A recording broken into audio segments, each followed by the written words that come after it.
Greetings fellow ukuleleans, Jeff Weinberger coming at you here with a new tutorial. I'd like to do a baritone one today. It's been a while.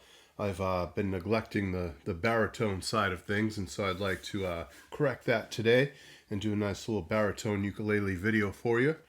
I've got my Pono baritone here. It's tuned D, G, B, E, and hopefully you guys have your baritones tuned that way so you can follow along. If not, if you're in an alternate tuning, you'll just have to slightly change some of the fingerings of the chords, but the chord names that I say will be universal. And actually these chord names will be universal for any ukulele that you happen to be playing, whether it's soprano in standard tuning or a low G tenor, and this actually applies to guitar too. So this is for a wide range of string instruments. But today we're specifically giving some love to the bari. All right, what I played at the beginning there was just a typical 2-5-1 progression. That's music theory talk for using the second chord of a key, the fifth chord of the key, and the first chord of the key. One of the most common chord progressions in all of Western music.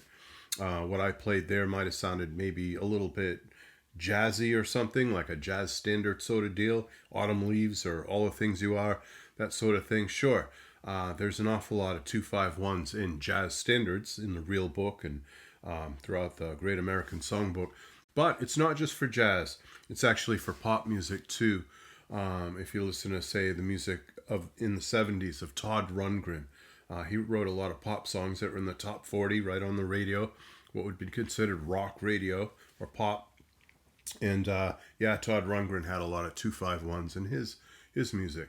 Steely Dan sure had their share of them. Santana, if you like that song Europa by Santana, well, there you go, 2-5-1s all over the place. And so it's a really important foundational chord progression in our music. Let's check it out. What I was playing happened to be in the key of G. So I was using an A minor 7 chord, a D7 chord, and a G major 7 chord. The second chord of the key, A minor, or A minor 7. The fifth chord of the key, D7. And the first chord of the key, G major 7, which I sometimes change to G6.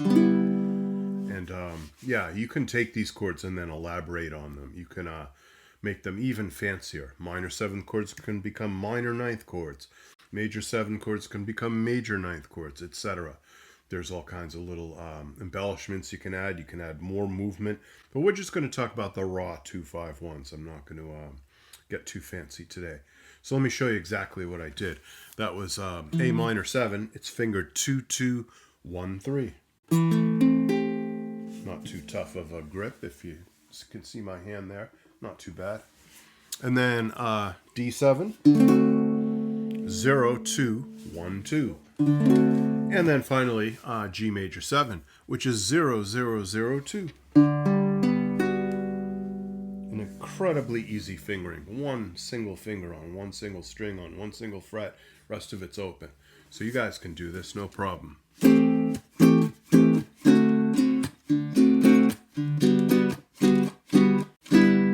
Sometimes I throw in that G6 at the end there, and that's just your open strings. G6. I like to alternate between G major 7 and G6. You don't have to, though. You could do just G major 7. That's just something I like to do. It's just sort of a little musical thing that I like to add to it. But you could certainly just hang on that G major 7 and it would sound fine. So that's a 2-5-1 in the key of G, the second chord of the key, the fifth chord of the key, and the first chord of the key. Let's look at some other common keys. Let's look at, say, the key of C. This has one tough chord in it, but I'll show it to you, and then we'll see what's going on. So a D minor 7, a G7, and a C major 7. That C major 7 on the baritone, that's the tough one. That's the one that, wow, that's kind of a crazy fingering. But let's look at the easy part first. So we had D minor 7, and that's going to be 0-2-1-1. I like to bar. I do like to use my first finger to cover two different strings like that. That tends to take care of things. And then if you want, you could use two separate fingers. Some people don't like to bar, and they'll do it like that. They'll use the same exact notes, but they use two separate fingers. Finger 3, finger 1, finger 2. That's acceptable if you're not into barring. G7 was really easy. It's just one finger. 0, 0, 0, 1. And then C major 7 was the one I was saying is a little tough. That's 2, 4, 1, 3.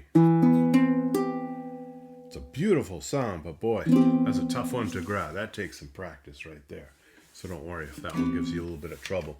So that's how to do that same chord progression, the 2, 5, 1 in the key of C. Let's look at, say, the key of D. That's E minor 7. Very easy. It's just your 4 open strings. Now you might say, wait a minute ago you said when you play your 4 open strings, that's a G6 chord. And it is, but it's also an E minor 7. Those two chords happen to have the same notes in them. So E minor 7. Then we have an A7. There's a couple ways I can show you for A7. This way is nice and bright. It's 2, 2, 2, 3. But if you want a darker voicing, you could do 2, 0, 2, 0. I would find that a little easier on the fingers, the 2, 0 way. And then the bar chord 2, 2, 2, 3. Brighter sounding, but maybe a little harder to grab.